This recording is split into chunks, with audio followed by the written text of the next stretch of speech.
Hey team, welcome to week 5. Looking forward to another week as we jump back into equal opportunity laws and go into harassment a little bit.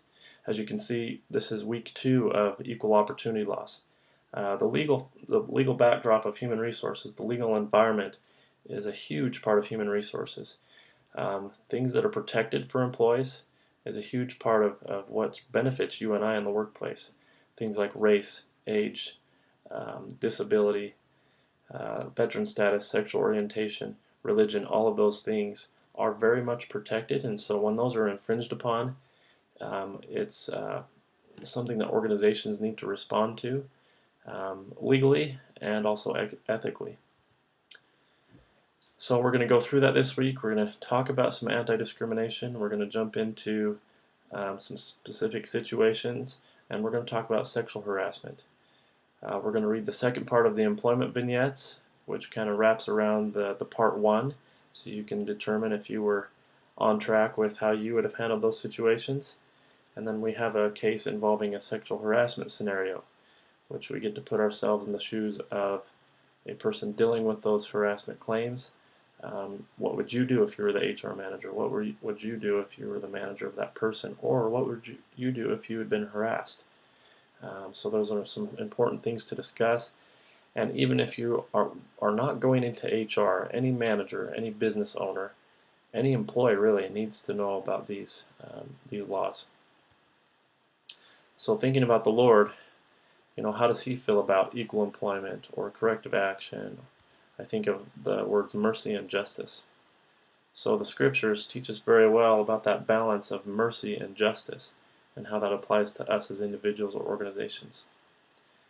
Alma, do you suppose that mercy can rob justice? I say unto you, nay, not one whit. If so, God would cease to be God. The Apostle Paul said to the Galatians, be not deceived, for God is not mocked, for whatsoever a man soweth, that shall he also reap. We reap what we sow, right? But God ceaseth not to be God, and mercy claimeth the penitent, and mercy cometh because of the atonement. For behold, justice exerciseth all his demands, and also mercy claimeth all which is her own. And thus none but the truly penitent are saved. We reap what we sow, but thanks to mercy, you and I are able to change and become better. So what does this mean for us in organizations? When dealing with personnel issues, for example, especially in the arena of harassment or discrimination, we have to find the balance between what we're going to allow, if we're going to how much we're going to let that person correct or change their behavior versus what the policy or law demands. And that would involve corrective action, suspension, or termination of employment in many cases.